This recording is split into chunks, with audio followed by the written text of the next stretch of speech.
அண்ணன் தம்பி குத்தி கொலை கோவில் கொடை விழாவில் பயங்கரம். நெல்லை மாவட்டத்தில் அதிர்வலைகளை ஏற்படுத்திய இரட்டை கொலையின் பின்னணி என்ன விவரிக்கிறது இந்த செய்தி தொகுப்பு.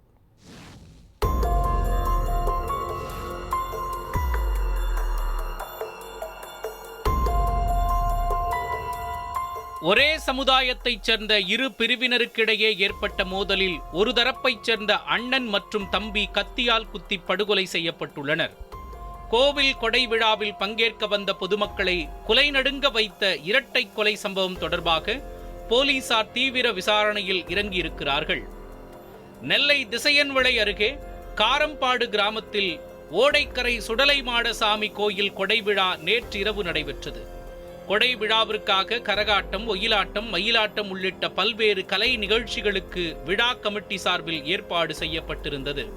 கொடை விழாவில் பங்கேற்க சுற்றுவட்டார பகுதிகளில் இருந்து அங்கு கூடியிருந்த ஏராளமான மக்கள் கரகாட்ட கலை நிகழ்ச்சிகளை கண்டு ரசித்துக் கொண்டிருந்தனர்.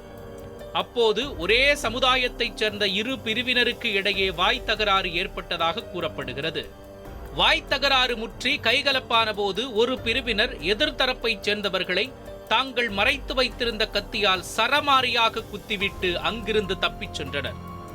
இந்த தாக்குதலில் ஒரே குடும்பத்தைச் சேர்ந்த 3 சகோதரர்களுக்கு கத்தி குத்து விழுந்தது. இதில் அதே பகுதியைச் சேர்ந்த மதிராஜா மற்றும் மதியழகன் ஆகிய அண்ணன் தம்பி இருவர் சம்பவ இடத்திலேயே பரிதாபமாக உயிரிழந்தனர்.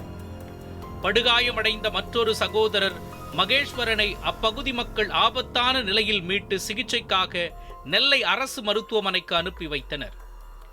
இந்த தகவல் அறிந்து சம்பவ இடம் வந்த திசையன்விளை போலீசார் கொலை செய்யப்பட்ட இருவரின் உடலை மீட்டு பிரேத பரிசோதனைக்காக அரசு மருத்துவமனைக்கு அனுப்பி வைத்தனர்.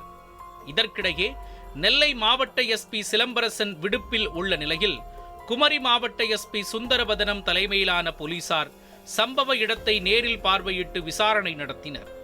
இரட்டை கொலை சம்பவம் தொடர்பாக வழக்கு பதிவு செய்துள்ள போலீசார் கொலை நடைபெற்ற இடம் மற்றும் கொடைவிழா கமிட்டி குழுவினர் வசிக்கும் கக்கன் நகர் பகுதிகளில் தொடர் விசாரணை மேற்கொண்டு வருகின்றனர். கொலை சம்பவத்தில் தொடர்புடைய குற்றவாளிகள் அனைவரும் விரைவில் கைது செய்யப்படுவார்கள் என காவல்துறை தரப்பில் தெரிவிக்கப்பட்டுள்ள நிலையில் கோயில் கொடை விழாவில் நடந்த பயங்கரம் அப்பகுதி மக்களிடையே அதிர்ச்சியையும் பெரும் அச்சத்தையும் ஏற்படுத்தியுள்ளது.